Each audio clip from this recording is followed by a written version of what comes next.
अखिलेश यादव की तरफ से एक विवादित बयान दे दिया गया है और ये विवादित बयान चुनाव आयोग को लेकर दिया गया। बड़ी खबर का चुनाव आयोग पर अखिलेश यादव ने विवादित बयान दिया और आपको ये भी जानकारी दे दें कि यहाँ पर अखिलेश यादव की तरफ से टिप्पणी की गई है जिसमें उन्होंने कहा कि चुनाव आयोग को सफेद कपड़ा भेंट किया जाना चाहिए। चुनाव आयोग मर चुका है। इलेक्शन कमीशन पर अखिलेश यादव ने निशाना साधा, लेकिन इस बार बयान ऐसा दे दिया कि अब उन पर कई सवाल यहां पर खड़े हो रहे हैं और जाहिर तौर पर पलटवार भी उन पर होगा, क्योंकि अखिलेश यादव ने एक बड़ी बात इलेक्शन कमीशन को लेकर कही। सुनाते हैं आपको।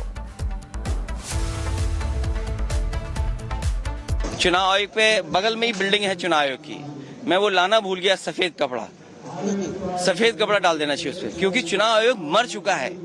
मैंने सुबह से और समाजवादी पार्टी ने सुबह से लेकर के शाम तक जब तक चुनाव खत्म हुआ है 500 कंप्लेंट्स की हैं। 500 कंप्लेंट।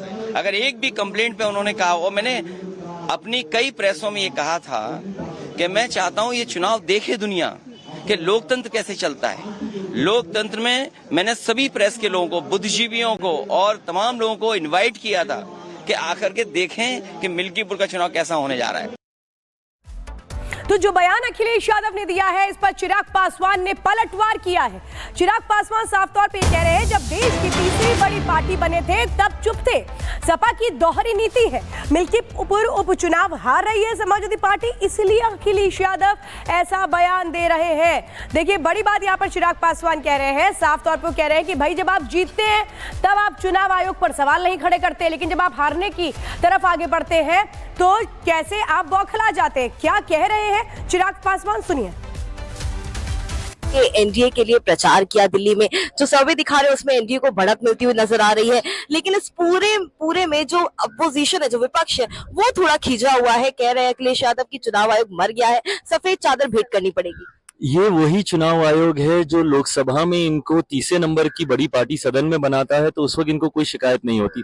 ये दोहरी मापदंड जब ये अपनाते हैं ये गलत है। इसी सोच का मैं विरोधी हूं। जब ये जीतते हैं तब इलेक्शन कमीशन भी ठीक, चुनाव आयोग भी ठीक, कोई फर्जी वोटर नहीं बने। बट जब ये हारने लगता है, और मैं इनका दर्द समझ सकता हूँ, मिल्कीपुर वाली सीट ये हार रहे हैं जो इनके लिए प्रतिष्ठा का सवाल बनी हुई थी। ये दर्द वहां से आ रहा है कि वो सीट ये हार रहे हैं, तो अभी से ही कैसे उसके लिए बहाना तैयार कर लें। But having said it all, ये मिल्कीपुर भी हार रहे हैं, और जिनके लिए ये प्रचार दिल्ली में कर रहे थे अखिलेश जी, ये दिल्ली में भी वो पार्टी हार रही है, वो दल हार रहा है, आम आदमी पार्टी हार रही है, और भारतीय जनता पार्टी के नेतृत्व वाली एनडीए की सरकार बन रही है। चिराग, जो सर्वे की रिपोर्ट्स आ रही है उससे आप इत्तेफाक रखते हैं कि बीजेपी वाकई इतना गेन कर रही है दिल्ली में? मैं सर्वे की रिपोर्ट से ज्यादा अपने अनुभव के साथ इत्तेफाक रखता हूं। मेरा अनुभव ये कहता है, क्योंकि मैंने भाजपा के लिए भी कैंपेन किया, अपनी सीट देवली जहां पे लोक जनशक्ति पार्टी रामविलास चुनाव लड़ी, उसमें भी मैंने कैंपेन किया, और मैं मानता हूं ये कि इस बार दिल्ली की जनता ने डबल इंजन की सरकार चुनने का मन बना लिया। बहाने वाली सरकार नहीं, जो आए प्रेस कॉन्फ्रेंस करे, आरोप लगाए और भाग जाए, एलजी काम करने नहीं देता, केंद्र सरकार काम करने नहीं देती, तो माइट एज वेल एक ऐसी सरकार को चुने ना जो काम करने दे। और यूपी बिहार की एक बड़ी आबादी दिल्ली में रहती है जिन्होंने अपने अपने राज्यों में डबल इंजन की सरकार का अनुभव हम सब ने किया, यूपी में भी किया, बिहार में भी किया, तो माइट एज वेल अब दिल्ली के विकास के लिए डबल इंजन की सरकार ही दिल्ली की जनता चुने, ये मन इन लोगों ने बना लिया। और इस वक्त सीधे ऋतु हमारे साथ जुड़ चुकी है। ऋतु, सवाल तो यही है कि चुनाव आयोग को लेकर इस तरीके से बयान आ रहे हैं सामने, क्या मर्यादा भूल चुके हैं अखिलेश यादव, या वाकई मिल्कीपुर हार रहे हैं और इसीलिए बौखलाहट और ऐसे बयान?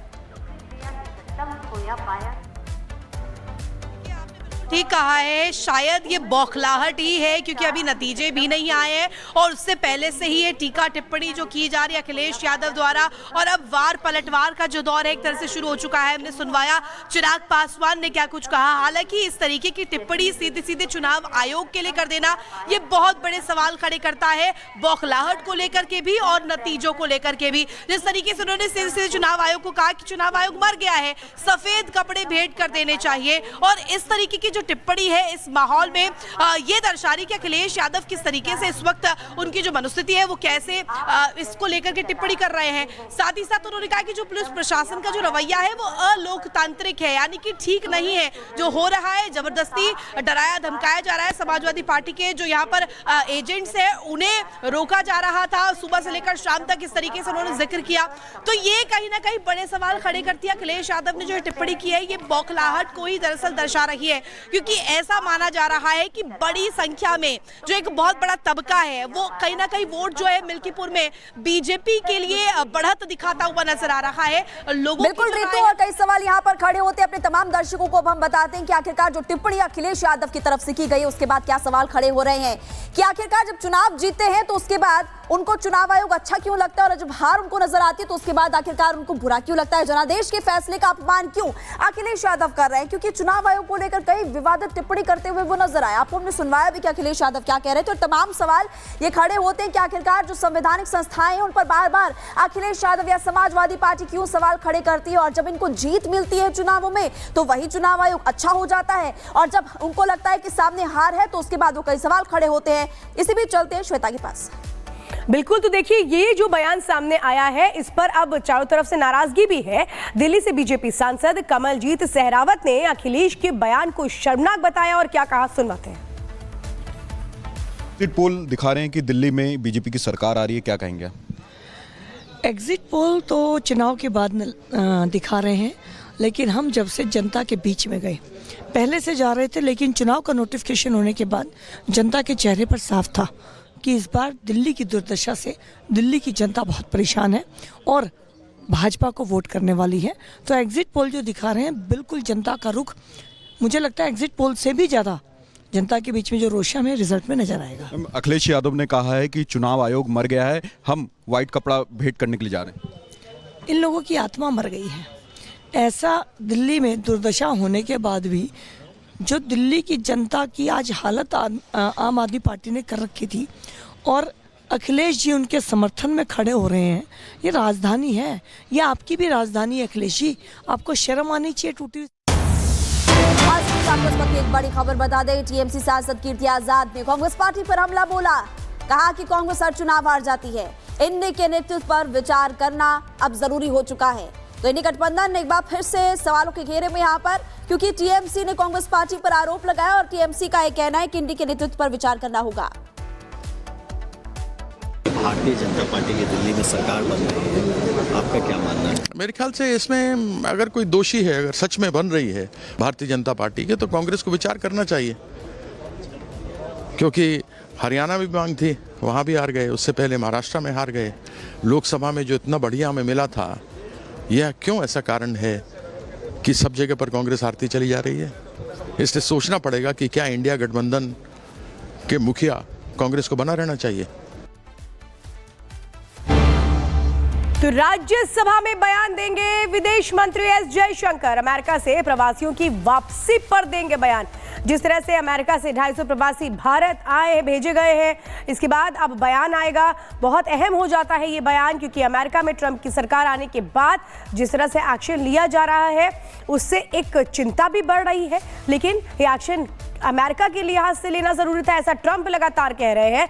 आज जब राज्यसभा में जयशंकर बोलेंगे विदेश मंत्री, तो ये देखना होगा कि आखिर क्या वो बातें रखी जाती हैं, क्योंकि एक बताया गया कि उन्होंने फोन पर भी बात की थी ट्रंप से जब प्रवासियों को वापस भेजने की बात आ रही थी।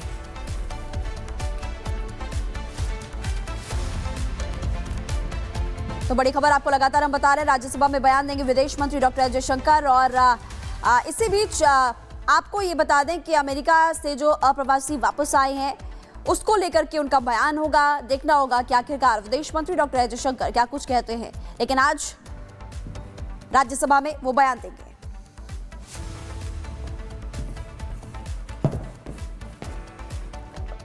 तो देखिए बड़ा अहम हो जाता है, क्योंकि ट्रंप के आने के साथ जिस तरह के एक्शन लिए गए, जिस तरह से वो अप्रवासी भारतीय जिनको बताया गया कि डॉक्यूमेंट्स कंप्लीट उनके नहीं है और उसके बाद उनको वापस भारत भेज दिया गया है, इस पूरे प्रक्रिया के बाद कई सवाल खड़े होने लगे, विपक्ष कई सवाल खड़े करने लगा।